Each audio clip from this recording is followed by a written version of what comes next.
At T-Mobile, our critical mission is providing unparalleled 5G coverage for when connectivity is mission critical. Introducing T-Priority, America's best 5G network experience for first responders, even in times of congestion. More capacity, faster speeds, better coverage.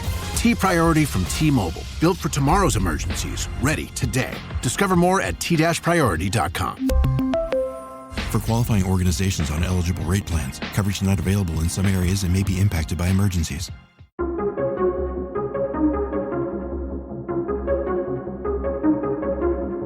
Hey everybody, welcome back to the Reclamation Podcast, where our goal is to help you reclaim good practices for life and leadership in Christ. Powered by Greg Fay Insurance, your local insurance agent you need to call for protection today. Go to gregfayinsurance.com. Friends, today on the podcast, Robert and Kaylee Fukui, they are all about helping you level up your marriage and your business. They're the authors of Power Couples by Design and the book Tandem. And in today's conversation, we talk about what it means to have work and home harmonize. As a leader, I know that there are so many struggles and tensions between work and home. This conversation is really all about helping you navigate that. They've got some great insight about fun and about how to have a heart for small businesses and all the ways that you and your spouse can work together. I know you're going to love this conversation. And if you do me a favor, share it with a friend, maybe somebody who you know is married and struggles with that work-home life balance, or somebody who wants to level up their marriage. Now, without any further ado, here's my conversation with Robert and Kaylee. Guys, thank you so much for agreeing to be on the podcast. All right, Tony. Yeah, no, thank you for having us. I'm looking forward to this. And we're going to be we feel comfortable that we can be as Jesus-y as possible. As Jesus-y as possible. Well, I love to start with kind of that bigger picture, right? And kind of the macro viewpoint. I'm curious, how would you guys each describe the calling that God has placed on your life? And Kaylee, we'll start with you. The calling. Well, I grew up third generation entrepreneur family, and I saw some of the ups and downs of that and some of the great things. We were able to go on vacations, family. Some of the challenges is that when I got older, I was told I was going to work. One day we came back from vacation and my dad said, you're going to work the next day. And it was tough on the family. My dad worked 6 days a week. I'm all about the fun, and when my dad would be like, okay, you stay back and work, and my whole family would go on vacation or celebrations, whatever that looked like without me. So that was really challenging, and I grew up in a family where we were told as kids they're to be seen and not heard. You just look pretty, sit over there in the corner. You don't speak up for yourself. Don't never ask questions. Don't question authority. And so I think that's kind of involved in what we're doing now, is because I have a heart for small businesses to succeed. Some of that stems from, have you ever seen your favorite product or restaurant or service go out of business? Because sometimes they're just not priced right, and we would have been willing to pay more for that.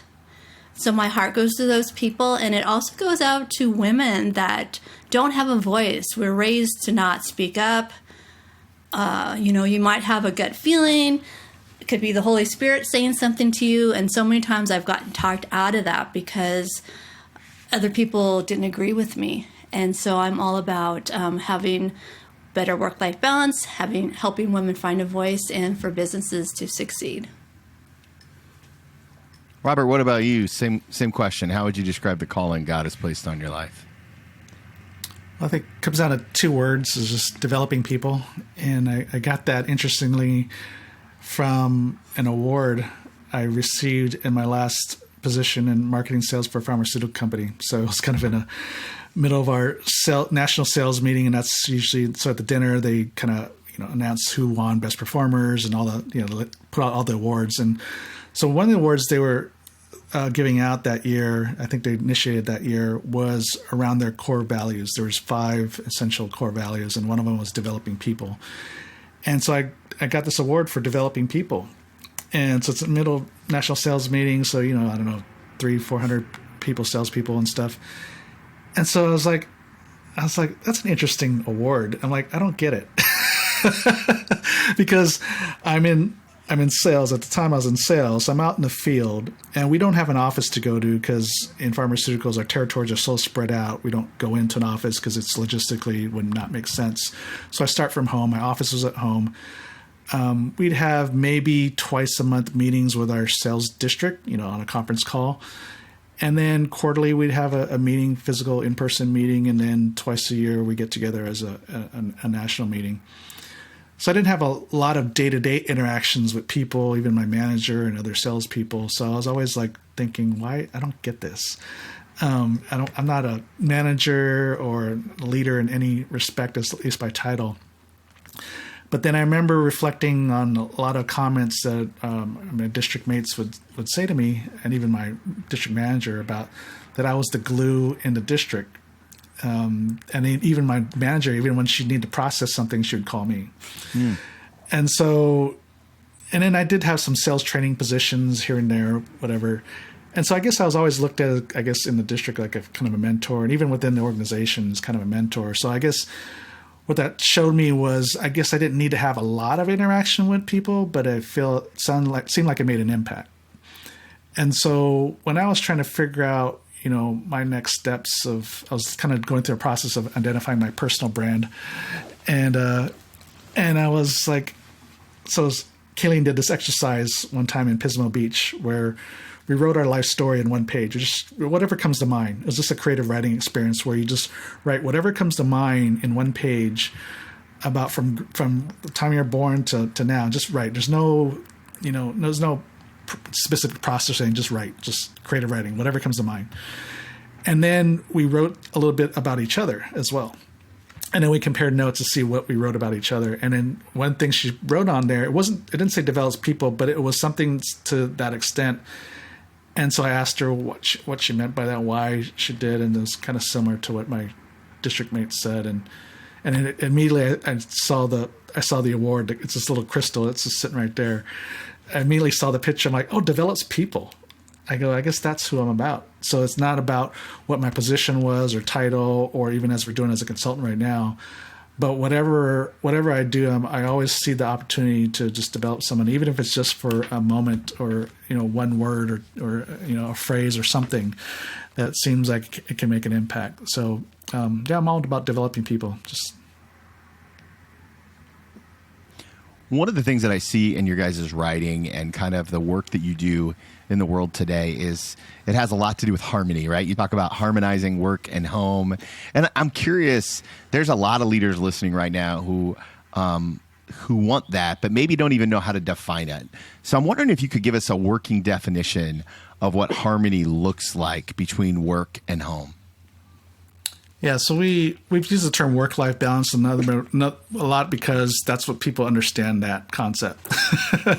But we get all kinds of comments about that. But balance a lot, and that's the crux of it. Why we don't have balance in our lives, because we don't know how to define that. And so I think the people that push back on balance is because they define it with a quantitative approach, being how much time do we spend in each area. And we say it's not a quantitative issue. It's not about how much time you spend. It's about the quality of time you spend in each areas of your life. And it doesn't take a lot of time to just pour into your spouse, for example. People think we have to spend a lot of time with our spouse and our kids in order for there to be harmony or balance in our life. But the reality is it's the quality of it. So just take, for example, of, just the best example is my sister-in-law, Kaylee's sister, when she's talking to one of her sons, and the son said, "Talk to me with your face." Yes, because she's multitasking and she's horrible. She thinks she's good, and her son's telling her about his day, and he's like, "Mom, can you just listen to me with your face?" Because he's like wanted her to stop and give him a few minutes of her time. Yeah, so that's an example, because we're so busy, right? And we're not being present for those moments. And we have those moments, But we don't take advantage of those moments to be present with our kids or our spouse. When they're talking, we got stuff going on through our head, or we're texting, or we're in the middle of something, but we don't take that moment. So that's just an example of it doesn't take a lot of time. It's just that we don't take advantage of the time we have. Well, and I want to say one way we try and do that is have daily prayer together. We have our quiet time in the morning, and then Robert's in his chair. It's big over stuff. I like cram myself in there. The dog gets up there, and then we pray for each other every morning, try and do it before their day starts. And that's just so encouraging, and it doesn't take that much time. Yeah, and in fact, it's interesting because I'm sure there's a lot of pastors, and you're a pastor too, but statistically, there's a very low percentage of pastors that actually actively pray together, not just for themselves, but even for their spouse. And so that's a game changer, because Pew Research, this is more of a secular company, but they did research, and they showed the divorce rate for couples that actively pray together, not just mealtime prayer. We're talking like what we're talking about, active, intentional prayer time together. Divorce rate was less than 1%, like a fraction of 1%. And we have the solutions as Christians, yet we don't even take advantage of our own our own solutions, right? Listen, if there's a drum that I beat on a regular basis, every time I talk to groups, it's pray for your spouse. It's pray for your spouse. Pray over them. So my wife and I were in the lowest points of our life, and a therapist gave us that piece of wisdom, and it's changed us forever. And I love that you said it and gave the stat, because that's something I would always do. So I love speaking to like-minded people about this kind of stuff. It's so important. And when did you guys bring it into your marriage initially? I want to say 3 years ago, but I keep saying that, so which means it's got to be about 5 years ago. Probably about 5 years ago. And yeah, just like with you, I mean, our marriage was doing good, but I think it just took it to another level. And because one is you're starting the day praising each other. It's just a great way to start the day. You're giving your first to God, right? And then your spouse. I mean, the rest, it just sets the tone, right? And so just for your own day personally as well as relationally. And I think definitely is a big change. And there's nothing like having your husband pray for you. I don't know what it is. I can't explain it, but it's just wonderful. And we do it first thing before we get on our phones, you get on the computer, your day starts. So your mind is pretty clear at that point, and you're not thinking about all the things you need to do or get done. Now, you guys met or got married. You guys used the term merged in 2006.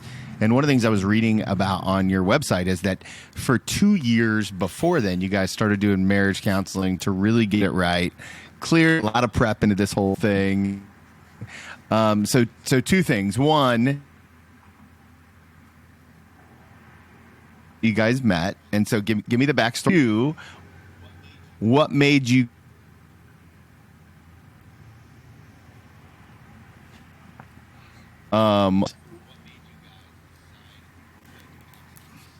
So the two questions are how we met, and then what made me go to counseling? Yeah, what made us? So we met online with on a Christian dating site called Christian Cafe, which I don't think is still around anymore. Yeah.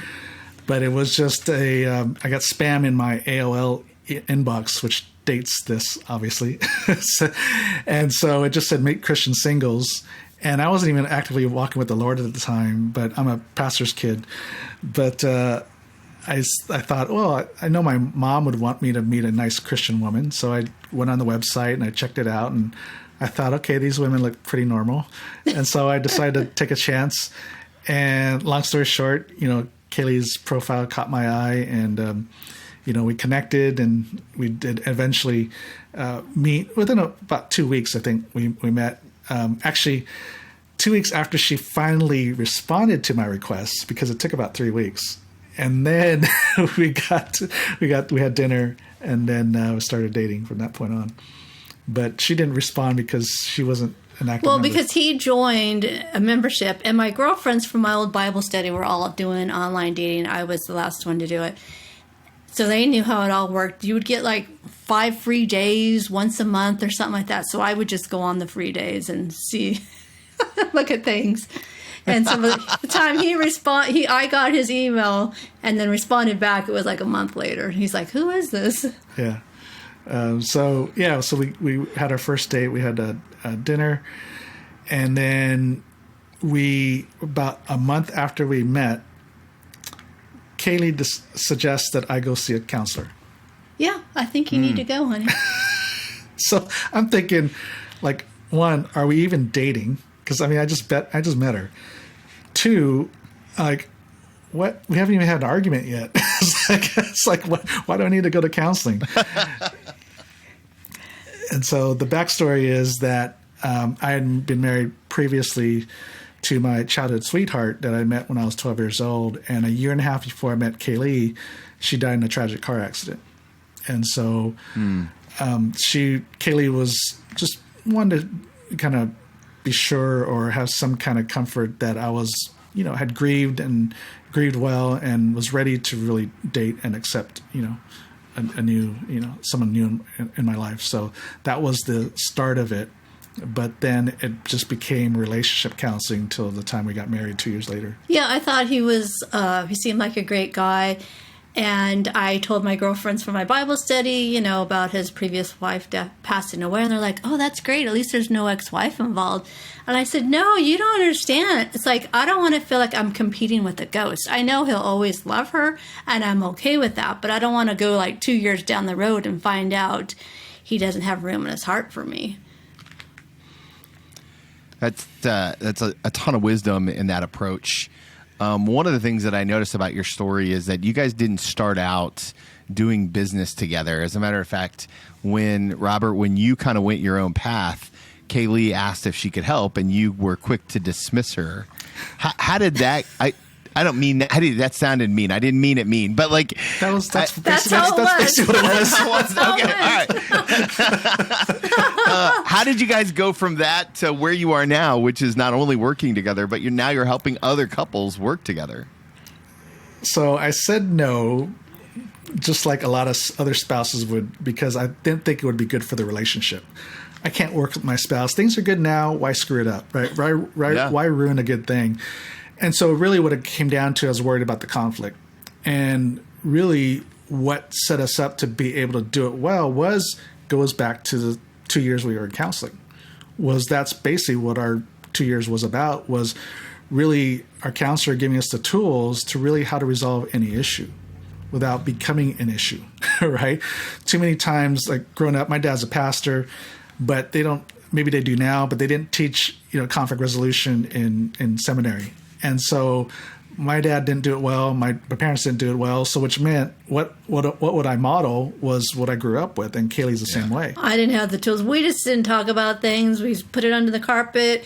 We would hang up on the phone at each other. We'd walk out of the room, get in the car, storm off, just write you off. So we didn't resolve conflict. Yeah. So we didn't have good habits of doing conflict. And so our counselor really helped us walk using real life issues like finance, in-laws, all the things that you deal with after you get married, we dealt with before we got married. And so not only did they give us tools, but that first year, they said sometimes the first year or two could be pretty tough, but, it's like, that wasn't too bad because we had already worked on those big issues already, but we also had tools. When we did have disagreements, it didn't become an issue. And so over the years, we just got better and better at it. So it's not like we don't have arguments anymore, but we're much quicker now at just resolving the issue without it becoming an emotional blow up. And so that's the foundation, what allowed us to now work together well now, which goes into part of the work that we do with other entrepreneur couples is that's the core issue. And then we also came up with our rules of engagement for when things come up. How are we going to handle it? What's okay? What's not okay? So what she's kind of talking about is our rules of engagement. When we do have a disagreement, how do we have a productive conversation? And so the things that you don't do, like we call out of bounds, is the things that would trigger your spouse. This episode is brought to you by Peacock. The new Peacock original documentary, Matthew Perry, A Hollywood Tragedy, dives deep into the beloved actor's rise to fame and his tragic death. 5 people, including Perry's personal assistant, 2 medical doctors, and an alleged Hollywood drug dealer known as the Ketamine Queen were charged with conspiracy to illegally provide Perry with the ketamine. Explore the details of the case in this heartbreaking special, streaming now only on Peacock. So we kind of know what we can do or say to kind of trigger your spouse. Sometimes you do it intentionally, sometimes you do it unintentionally. But being aware of those things, those triggers, which basically creates an emotional negative response. Yeah. And that's where the conflict comes in, is really about arguing about the emotional triggers and not so much about the topic at hand. And so the emotional issue becomes bigger than the actual issue itself. Can you give me some examples, right? Like, let's go through some triggers for you guys. And I'm sure that there's some leaders who can see themselves in this kind of same environment. Maybe share some of your rules of engagement. Okay, so one of them is we say to each other, and this is different for each couple, and we help our couples come up with their own. Sure. Since we were talked about earlier about conflict resolution, my family was always walking out on each other. And so, you have all this abandonment stuff going on. So I thought in my head, like, if Robert gets upset with me, he can walk out the door. And in my mind, I don't know if he's coming back or not. Mm. And so that causes anxiety and fear in me. And I'm walking on eggshells all the time, like, oh, I can't speak or say what I'm feeling because I might upset the apple cart. So one of the things we say to each other, like, if I have something important that I need to say that I know that could possibly wound him or trigger him, we will say to each other, I'll say, like, honey, I need to say something to you. Can you guard your heart?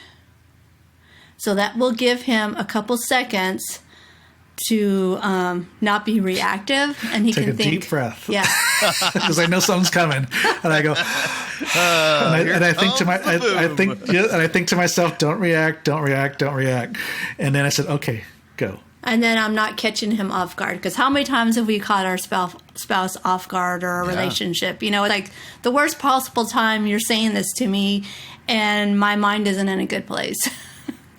I'm not prepared. So we say that, and then after that, we're able to have the conversation. Or we'll say, if that's not a good time for him, he will say to me, you know what, honey, I'm not in a good place right now. Can we have this conversation such and such day and time? And then we live up to that. And I think the other important aspect of, like, the example she gave about walking out was those triggers are usually something that reminds you from childhood. Yeah. And so a lot of times the spouse doesn't understand why that's such an issue. And we go, why do you overreact? Or you're just too sensitive about this issue. I'm coming back. I just need to take a breather, take the dog for a walk and calm down. I come back. What's the big deal? But if I don't say, I'll be back in 10 minutes or 15 minutes or half an hour or whatever, and then we'll pick the conversation back up. In her mind, I may never come back, as she was suggesting. And that because her dad never came back. Mm-hmm. That's exactly what happened in childhood, right? Dad walked out, never came back. So hence, that's why it's a trigger.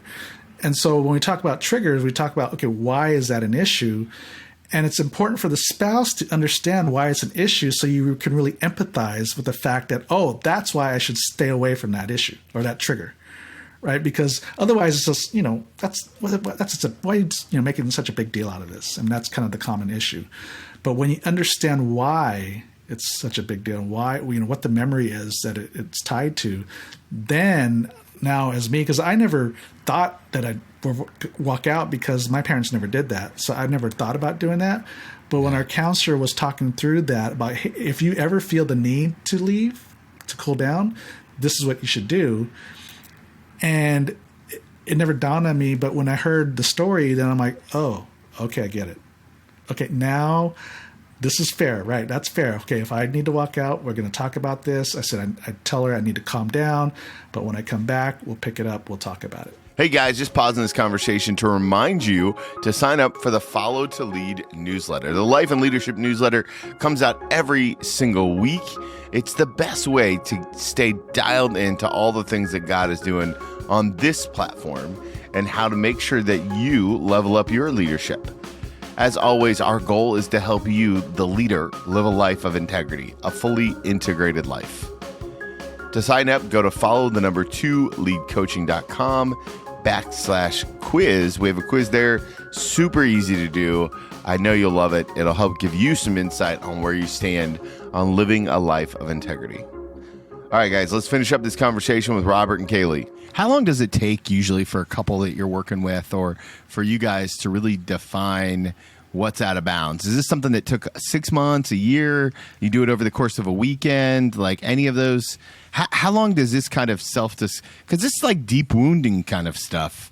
How long does it take to kind of sort through some of that? Well, the initial identification is pretty quick. It's just asking, okay, what do you not like or not like when you guys have an argument? So you kind of already know what the triggers are, and so identifying the triggers is pretty quick. And then, like you're talking about self-discovery and really getting down deep. I mean, that could be a process, but it first starts with asking the why. Why is this an issue? Why is this a trigger? And then you start going through the childhood memories. So that process can be like an hour, 90 minutes just to identify.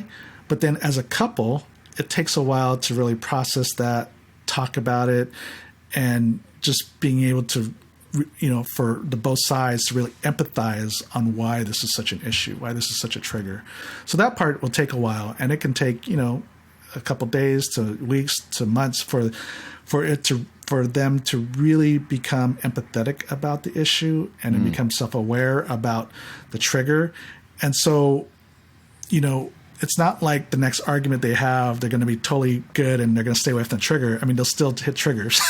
It takes a while for them to kind of work through it and to become more and more self-aware. Because even for us, right, we're still kind of learning. It's not like we never hit the trigger anymore, but we are more aware every time. So we tend to stay away. But if we do hit it, we become more aware we identify, I hit a trigger. And then I'm quicker to respond, or she's, both of us become quicker to respond and to backtrack and go, okay, I probably didn't do the right thing here. What do you need from me at this point? What do you need from me? It's just asking that question, what do you need from me? Because we kind of get into this cycle of insanity of just kind of triggering each other. So we just have to take a step back and ask each other, okay, what do you need? So we just become quicker and quicker as we become more and more aware of the issue. So that, like we're 17 years of marriage and we're still dealing with it, but it gets better and better as you go along. One of the things that's interesting to me is that you guys went from separate careers, with all of your kind of baggage from growing up, to then eventually you've built this business together now where you're helping coaches and you're coaching entrepreneurs and couples all over the country. And then you guys wrote a book together, Tandem, right? And it's all about, it's a guide for the married entrepreneur for greater work-life balance. But that kind of process is so much more detailed than anything else that you guys have done. What was it like writing a book with your spouse? Well, first, we had a third party. It's almost like hiring another counselor. I think it's wise. Tell us about it. So we hired a ghostwriter, and I knew if we were going to write this book, we needed help because otherwise it wasn't going to happen. We got our business, we got our lives and all that. And just for me, I write the weekly e-blasts, I write a little blog and stuff like that. But to write an entire book, because I know how long it takes for me to write an email, like to our list, right? So to think about writing an entire book, it was like, ugh. And to be frank, we didn't have a whole year to take off to write a book. Yeah. Because once you get into it, it takes time to do it.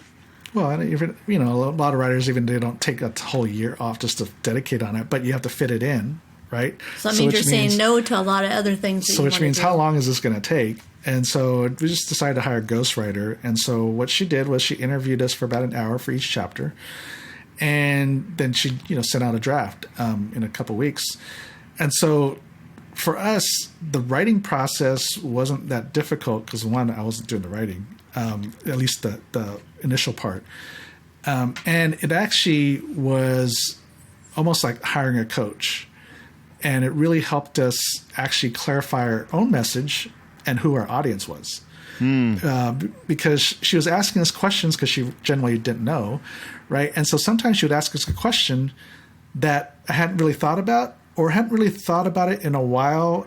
Like seriously, like one question she asked, which is very like just very elementary from a marketing perspective, was who's your audience? Like who hires you for for consulting? And at first I was going to give the answer I typically gave, but I thought about it. I'm like, usually I would say like, oh, the entrepreneur couple. They have the tension between business and home, and so they want to do it better, so they hire us.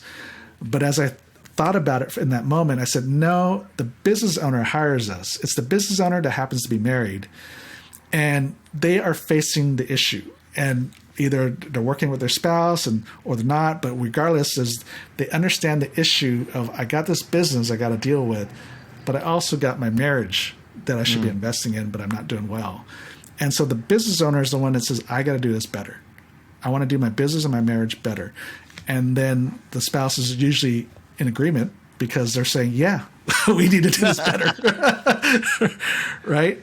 Because if it was the non-working spouse, for example, that says, hey, we need this, and try to get the business owner to say yes, it might be a challenge if they haven't already identified it. And so the person that's going to pick up our book, that's going to make the change, is going to be the business owner.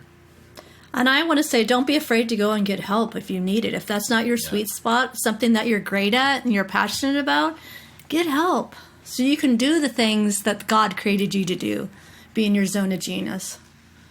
I think there's a lot of wisdom in that. I love, you guys have a really consistent message of getting help and being in community. And I recently saw that you guys just got back from Alaska, where it looked like it was a kind of an immersion experience with couples. I'm fascinated to know kind of like what was Alaska all about, and how did it work out? Well, in short, it was great. It was a great experience all the way around.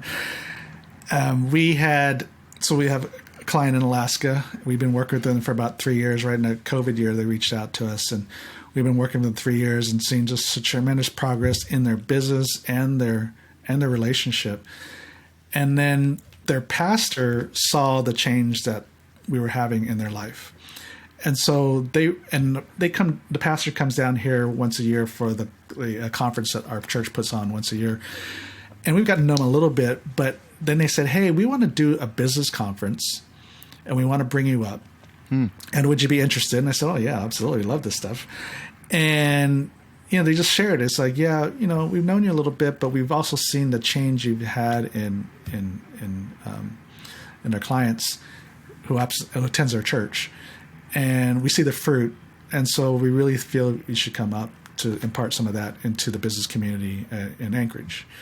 And so that's kind of how it started. And then, so that was in October. But then once we got that booked, our clients said, oh, you should come up before the conference so you can get a lay of the land.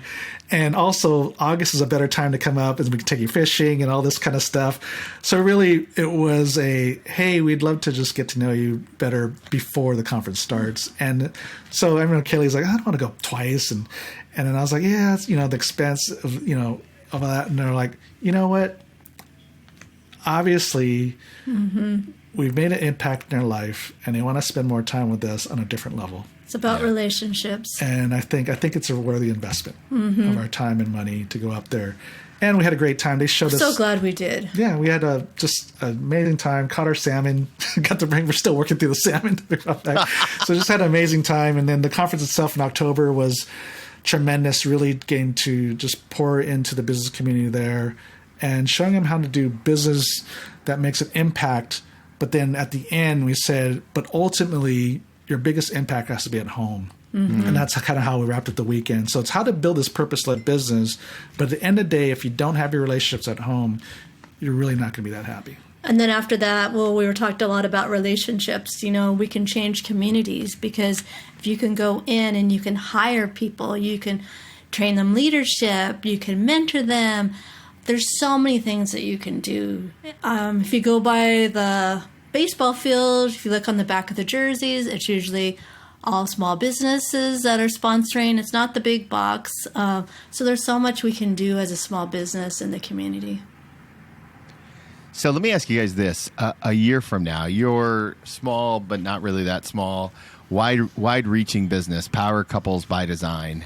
what are we celebrating about what God's done a year from now? If we're popping champagne together, you're back on the podcasts. What are we celebrating about what God's done through Power Couples by Design? That's a good question, because that's actually, we're taking next month off to kind of process that. Like, what does this next phase of our life look like? Because with the book, it's been out a year, and all the various speaking opportunities, podcasts, interviews, and stuff that we've started to be doing a lot more of this last half of the year, and just more and more opportunities are coming our way. We're like, okay, what does this next phase of our life look like? Our life and our business. I mean, even contemplating, do we stay here in Pasadena or do we move somewhere else? So we're kind of at this moment. So the question is going to be tough to answer, because we're actually at that moment of trying to figure this out, of like, okay, awesome. What does the next phase of our career look like? But if I was just to say, just generally, next year, we just see a bigger impact. We just, I just stepped on the board of the U.S. Christian Chamber of Commerce. And they are doing some amazing work trying to obviously plant Christian chambers around the U.S. and then galvanize and network the ones that are already out there to really make it, just kind of create some cohesiveness and collaboration in the Christian business community. And for me to be able to sit on that board with some really, people that are doing some great work is awesome, because it helps me or us elevate our own voice and our own message within that. Because there's such, like I said, we want to scale our voice in the message, that you don't, as an entrepreneur or even in ministry, that you don't have to sacrifice your personal life to achieve success in your professional life. That you can do both well. And actually, if you have the proper alignment and priorities straight, that your business or your ministry could prosper because you're properly aligned by focusing on God and in your family first, and then allow God to bless the rest of it. But if you do it the other way around, with your ministry and your business first, then that means you really don't believe that God can bless what you do, because you're doing it in your own strength at that point. And so because of that, especially in the Christian business community, we should flip-flop that. We have a better understanding of that, because we know we don't do things in our own strength. We shouldn't be doing our own things in our strength, right? At least exclusively, right? That we do need to rely on God the Father, because number one, He's got all the answers. And so we should always start our day and prioritize our life and our focus, our relationship with our Father, and then our family, because we were created for family. Yeah. Right? The first thing was, right, a marriage, basically. Yeah. So those are our two priorities. And if we do those right, then God can bless the rest. And you'll see just an exponential, I think, blessing on your business and your ministry if you get those two things right. And I see us doing a lot more speaking engagements. And I can't believe I just said that. But I'm the girl that was like, didn't want to get up in front of people seriously and give my name, because I thought I was going to forget it. Like I would just black out or something. And I've gotten so many words people said for so many years that I'm going to be speaking in front of large groups. And I'm like, Lord, can we negotiate on this? Because I'm very adventurous and we could do anything but that. And so I wrestled with that for quite a while. And He's like, no, this is not negotiable. So I'm like, Lord. And then a lot of times I would hear people say, oh, if it's the Lord's will, it's just going to be simple and easy. And so I said, okay, Lord, I will work on speaking more. I told my husband at the very beginning, don't volunteer me to go to any speaking engagements, because it's got to be the Lord. If He wants me to do it, people will come ask me. So I joined Toastmasters. We have the podcast, which even that I did not want to do. Robert's like, honey, you want to do the podcast? I'm like, have our own? I'm like, no. And I'm like, I can't believe you're even asking me that. So all that to say is stepping out in faith, because I know I can't do it on my own, or we can't do it on our own, that the Lord's going to have to open those doors, and He's going to have to go before me and show me what that's going to look like, because I don't want to be stuck anymore living in my comfort zone because, oh, it's so comfy and cozy over here. I don't want to be nervous, or I don't know, you know what I mean, put on the spot. All different things, because they say that's one of the biggest fears is public speaking. And I would say, too, that comes to mind, we want to do retreats this year for married entrepreneur couples. So we have that in the plans. We're talking about that. And so that's pretty exciting. Yeah. And we're all about celebration. because you know what? Life's too short to not celebrate, and we don't want to just mark off the win and then go to the next thing and the next and never look back and thank the Lord for where he's taken us and brought us to. I love that. Okay, I have one more question for you guys, but before I ask it, I know that my podcast family is going to want to be able to connect with you all over the interwebs. Where is the best place to learn all things Power Couples by Design and the Power Up Marriage and Business podcast? Where can they find out about what God is doing in and through your guys' ministry? Well, a great starting point will just be our website, marriedentrepreneur.co. Can you spell entrepreneur, honey?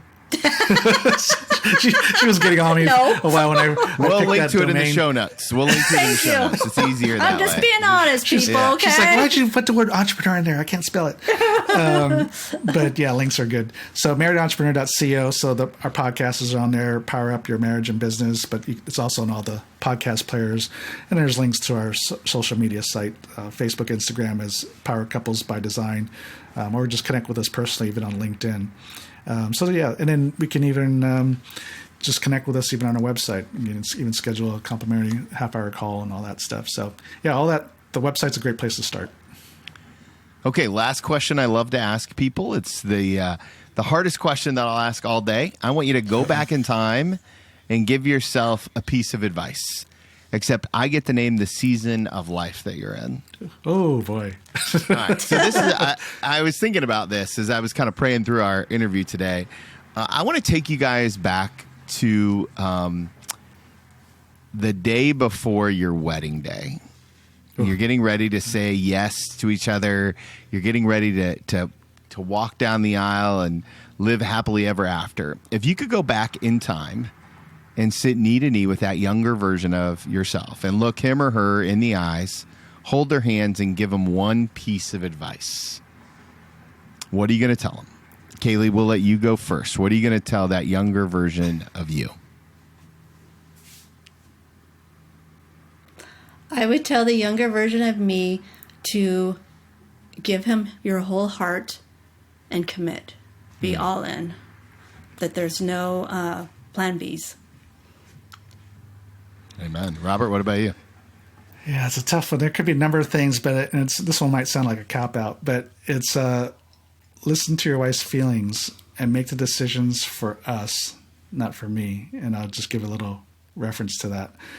Is a lot of times, even especially in business or anything finance-related, generalized guys, we tend to disregard what our spouse's feelings are because we're looking at the dollars and cents or the analytics or whatever, the data. And the data says it's a good move, but your wife has a feeling it's not good.